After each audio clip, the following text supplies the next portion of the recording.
Uma pergunta pra você da Karina Miranda, de Indaiatuba, São Paulo. Meu filho Miguel tem 12 anos e desde os 3 anos percebo que ele tem atitudes autistas. Porém, a psiquiatra disse que se ele tivesse autismo seria de grau leve. O mais certo é o TDAH e foi medicado com Ritalina. O comportamento dele mudou bastante. Está apresentando sinais de raiva, problemas escolares, letargia e compulsão alimentar. Já estamos em busca de outras opiniões profissionais. Minha pergunta é: ele recebeu o diagnóstico errado ou foi erro da medicação? Tá, ele pode ter o TDAH, que você falou, né? O TDAH como um diagnóstico primário e o TEA como um diagnóstico secundário, que é o que a gente chama de comorbidades, tá? Então, sempre o diagnóstico primário vai ser o central, que aí no caso dessa mãezinha, a criança com TDAH, e provavelmente o TEA como um diagnóstico secundário, e ainda mais, tô fazendo uma introdução muito a partir do que a médica trouxe para a mãe também, tá? Sim. E aí o TEA como diagnóstico secundário, nível de suporte 1, então ele não tem características tão evidentes assim, mas que podem ser enquadradas dentro do TEA.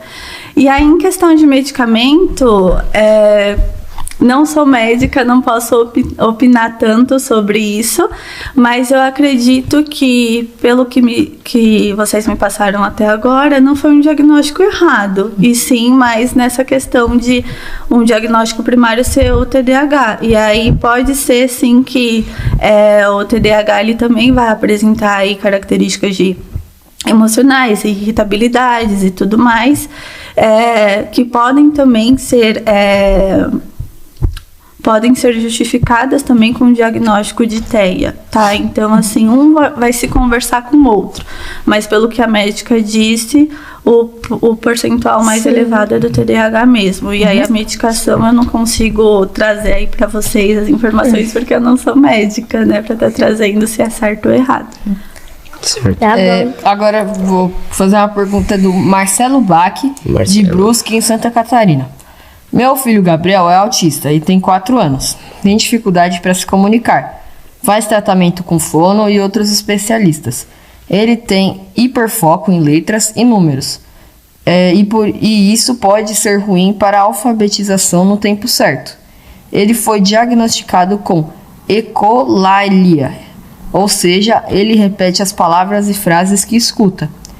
A pergunta é: pode me falar melhor sobre isso? Existe algum tratamento? Tá, a ecolalia, ela faz parte do transtorno do espectro autista, tá bom? É uma das características quando a gente pensa no diagnóstico. Então, tá tudo muito bem agrupado.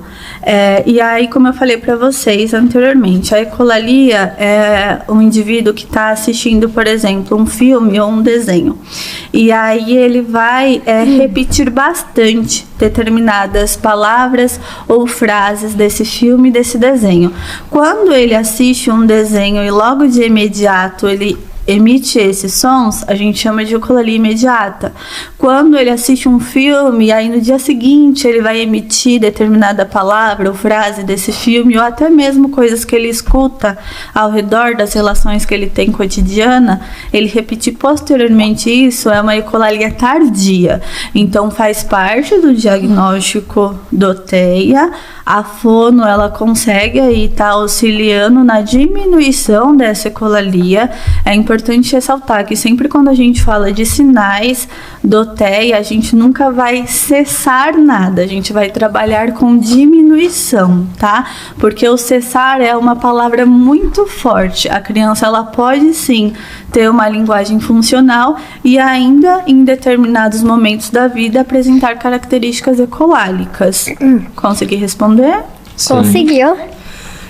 Agora eu quero fazer uma pergunta, tá vindo aqui da Elaine Cardoso, lá de Mariporã, São Paulo.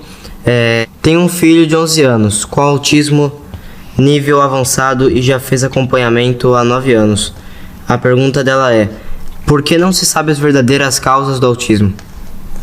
porque não se sabem as verdadeiras causas do autismo, ainda se está estudando muito, e é muito importante a gente pensar no transtorno, nessa palavra transtorno. Quando a gente pensa em transtorno, a gente não consegue trazer uma casualidade para o evento. Então, o que isso significa? Existem vários fatores que justificam o comportamento de uma criança autista, por exemplo, não apenas um. Então, os estudos, eles mostram que o que está mais forte hoje em dia é a questão genética e a questão ambiental, tá? Para identificar uma criança com TEA. Para identificar, não, para falar um pouco sobre essa questão da casualidade, né? E aí, o que acontece? Quando a gente fala de ambiente, o ambiente não é, por exemplo, aqui onde nós estamos inseridos, é o ambiente ultrainterino. Então, o que acontece com a criança nesse processo da gravidez, tanto na fecundação dessa criança, quanto no desenvolvimento dela dentro do útero, tá? Então, hoje a gente tem essas duas informações mais fortes, causas genéticas e ambientais. E por se tratar de um transtorno, a gente não consegue definir como uma única coisa, como uma única função, porque existem várias categorias para entender a casualidade do autismo.